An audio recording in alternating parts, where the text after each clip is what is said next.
Waalaikumsalam Bu Melisa. Apa kabarnya hari ini? Alhamdulillah baik Bu Melisa. Bagaimana perasaan hari ini, Pak? Hari ini alhamdulillah perasaan saya sedang bergembira Bu. Oh, alhamdulillah ya Pak ya. Hari ini Bapak saya jadwalkan untuk mau coaching ya dengan Pak Sabar ya Pak ya? Ya benar sekali Bu ya. Saya hari ini akan melakukan proses coaching, di mana saya meminta Ibu Melisa ini untuk mencermati proses coaching yang akan saya lakukan. Nah, saya ingin meningkatkan kemampuan coaching saya. Saya minta bantuan dari Ibu Melisa untuk mengamati ini. Oke, baiklah Pak. Sebelum Bapak melakukan coaching, saya ingin menyampaikan beberapa hal Pak, bahwa coaching itu ada hal-hal yang harus Bapak perhatikan, yaitu bebas dari penilaian dan asumsi, fokus pada area yang ingin dikembangkan. Berdasarkan hasil percakapan, saya ingin bertanya Pak. Saya rasa Bapak sudah tahu ya tahap-tahap apa yang harus dilakukan dalam coaching ya? Ya, betul sekali. Nah, saya hanya ingin mengingatkan, kan Bapak sudah tahu nih ada 4 tahapan coaching. Yang pertama itu tujuan apa yang ingin dicapai dalam pembicaraan nanti. Terus kemudian ada identifikasi masalah. Mungkin Bapak sudah tahu ya selanjutnya apa?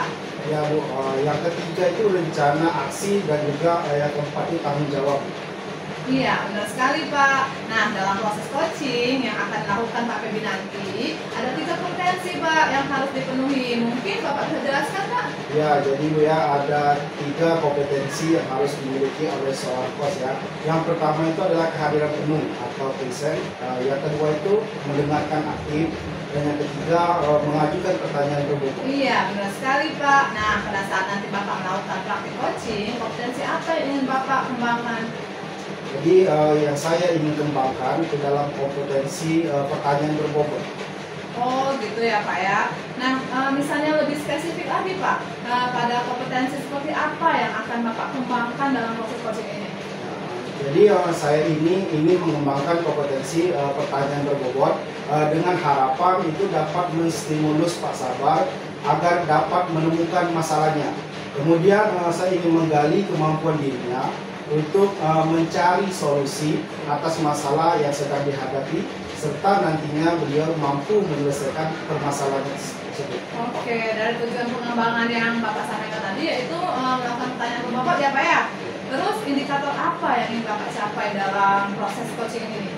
Indikator yang ingin saya capai di sini adalah proses coaching yang nantinya akan muncul hal-hal yang mungkin ya belum terpikirkan sebelumnya, dan ingin mengungkapkan emosi atau nilai dalam dirinya dan yang dapat mendorong untuk menyelesaikan masalahnya. Oke, pada saat coaching nanti Bapak akan menggunakan alat cerita kan?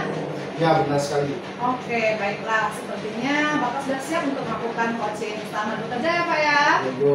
Oke. Selamat siang Pak Sabar. Selamat siang Pak Febi. Ya, apa kabarnya hari ini Pak? Alhamdulillah Pak Febi, baik Pak Febi. Ya, alhamdulillah ya. Sebelumnya saya ingin mengucapkan terima kasih kepada Pak Sabar yang telah bersedia itu meluangkan waktunya untuk melakukan coaching pada kesempatan kali ini. Nah, jadi apa yang ingin Bapak sampaikan pada obrolan kita hari ini? Baik Pak, saya juga berterima kasih kepada Pak Febi yang sudah bersedia untuk mendengarkan permasalahan yang saya hadapi. Sejujurnya Pak, saya itu merasa tegang karena akhir-akhir ini ada beberapa tantangan yang membuat saya itu harus mencari solusi yang lebih efektif dalam pekerjaan saya Pak. Ya, tentu ya Pak ya, saya menghargai kejujuran dari Pak Sabar. Mari kita jadikan perbincangan ini itu suatu ruang untuk menjelajahi solusi bersama. Apakah ada hal khusus yang ingin dibahas lebih mendalam pada hari ini Pak? Ada sih Pak, tapi yang penting nanti itu kita bisa bicarakan di akhir sesi aja Pak. Oke, kita langsung ke sesi tanya jawab saja ya Pak. Siap Pak. Apa tujuan yang ingin Pak Sabar capai dari sesi ini Pak? Saya ingin meningkatkan keterampilan saya untuk melakukan presentasi di depan kelas. Di depan kelas Pak. Baik Pak ya. Terus apa definisi dari tujuan akhir yang ingin dicapai oleh Pak Sabar? Kalau saya sih pengen lebih percaya diri Pak, berbicara di depan anak-anak, depan umum, kemudian audiens atau anak-anak itu berkesan dengan presentasi saya, Pak. Baik sekali ya Pak ya. Terus apa yang menjadi ukuran Bapak dalam keberhasilan yang ingin Bapak capai? Kalau saya mau presentasi itu, saya itu tidak gugup, Pak. Jadi cara lancar, kemudian saya juga mendapat feedback positif daripada anak-anak, Pak. Oke ya. Kemudian apa yang membuat Pak Sabar ini merasa kesulitan ketika melakukan presentasi? Pada saat saya melakukan presentasi itu kadang-kadang saya lupa, Pak, apa yang mau diucapkan. Kemudian pada saat bicara omongan saya itu aja, Pak, ulang-ulang gitu, Pak. Ya. Bisa Bapak ceritakan ke saya kira-kira bagaimana perasaan itu muncul, Pak? Pada saat saya presentasi itu ada perasaan takut yang muncul dalam diri saya, Pak. Membuat kesan positif kepada audiens itu saya kelihatan gugup gitu, Pak. Kadang juga saya merasa tertekan, Pak. Tertekan untuk menyampaikan bagaimana menyampaikan perasaan yang sempurna gitu, Pak. Oke, saya paham apa yang Pak Sabar alami ya. Kemudian bagaimana Bapak menghadapi situasi tersebut? Biasanya yang saya lakukan, Pak, saya tuh kalau udah muncul karena gugup itu saya melakukan stop dulu, Pak. Saya bernapas panjang, kemudian saya juga membuat diri saya lebih tenang, Pak. Apakah dengan usaha yang Bapak sedemikian lakukan tadi dapat membuat Bapak merasa lebih baik? Dengan usaha itu alhamdulillah, Pak, ada perubahan. Saya lebih tenang dalam menyampaikan materi saya dalam presentasi, dan juga saya juga bisa menyelesaikan presentasi dengan perasaan lega. Nah, tapi saya nggak tahu gimana hasil presentasi saya itu, apakah sempurna, memberikan kesan yang positif kepada anak-anak, saya nggak tahu, Pak. Menurut Pak Sabar ya, apakah ada cara untuk mengetahui hasil presentasi Bapak itu sudah sempurna atau dapat memberikan kesan positif pada audiens? Kalau menurut saya, Pak, ada, Pak. Caranya berlatih terus-menerus, kemudian bagaimana menampilkan presentasi yang baik itu, yang berpantui, yang beragam gitu. Ya. Jadi bagus sekali ya Pak apa yang Pak Sabar sampaikan. Kita akan sama-sama mencari solusi untuk mengatasi hambatan ini. Apakah ada hal lain yang ingin Pak Sabar tambahkan di sini? Saya ini lebih percaya diri, Pak. Lebih percaya diri dan lebih terampil dalam saat presentasi. Saya yakin dalam bimbingan ini saya bisa mencapainya, Pak. Baik, sekarang mari kita merancang aksi ya Pak, rencana aksi. Apa rencana yang Bapak lakukan dalam mencapai tujuan presentasi yang diinginkan? Rencana saya itu, saya pertama itu menyiapkan presentasi yang baik, kemudian melakukan latihan di depan cermin, dan juga mencari tahu lah bagaimana feedback dari mentor yang memperhatikan saya saat presentasi, Pak. Bagus ya Pak ya. Dan adakah tidak prioritas yang Bapak miliki dalam rencana aksi Bapak ini? Kalau bicara prioritas pasti ada, Pak. Nah, prioritas saya itu bagaimana menampilkan presentasi yang baik, kemudian bisa berlatih presentasi di depan cermin, kemudian dengan keduanya saya percaya, Pak, nanti akan memiliki fondasi yang kuat di dalam menyampaikan materi, sehingga itu bisa mengatasi saya dalam mengalahkan rasa gugup, Pak.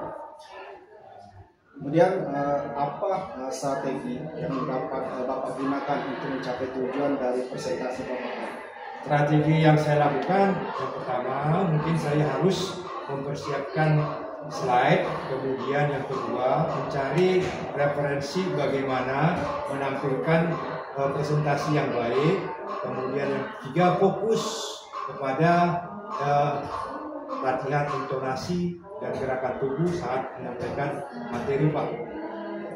Itu adalah langkah yang sangat baik sekali ya Pak ya. Rencana aksi yang terstruktur dan fokus pada detail, dan juga akan membantu Pak Sabar dalam mengatasi tantangan presentasi dengan lebih efektif.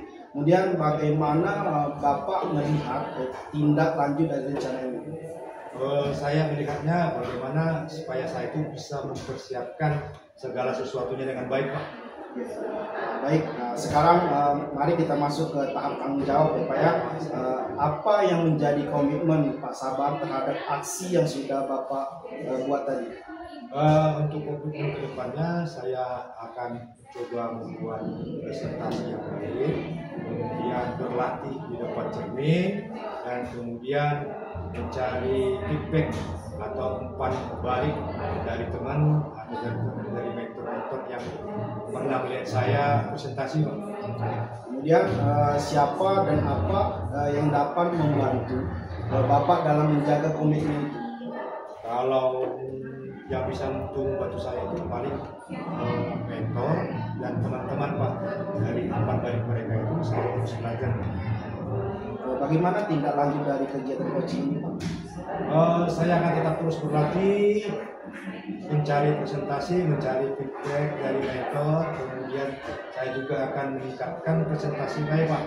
Kemudian ini tidak hanya sementara, tetapi ini adalah sebuah perjalanan untuk menuju pengembangan diri yang lebih baik dalam berkomunikasi, Pak, yang efektif. Kira-kira hal tersebut kapan yang bisa Bapak lakukan? Saya pikir mulai besok, Pak. Saya harus lakukan itu, Pak. Baik Pak ya, tidak terasa kita sudah berada di akhir obrolan kita pada hari ini Pak Sabar. Apa yang Bapak dapatkan dari obrolan kita hari ini, Pak? Saya merasa lebih percaya diri, Pak. Kemudian saya juga mendapat solusi atas masalah saya, supaya nanti saya bisa melakukan presentasi lebih percaya diri, Pak. Baik, semoga apa yang kita bicarakan ini itu juga memberikan solusi atas permasalahan yang Pak Sabar sedang lakukan. Kemudian saya juga ingin menunggu cerita dari Pak Sabar selanjutnya, bagaimana hasil setelah Bapak menerapkan rencana latihan Bapak. Baik, terima kasih atas waktunya Pak Sabar. Terima kasih juga Pak Bibi yang sudah mau meluangkan waktu untuk saya dan ngobrol bersama saya. Selamat sore, Pak. Ya, selamat sore Pak.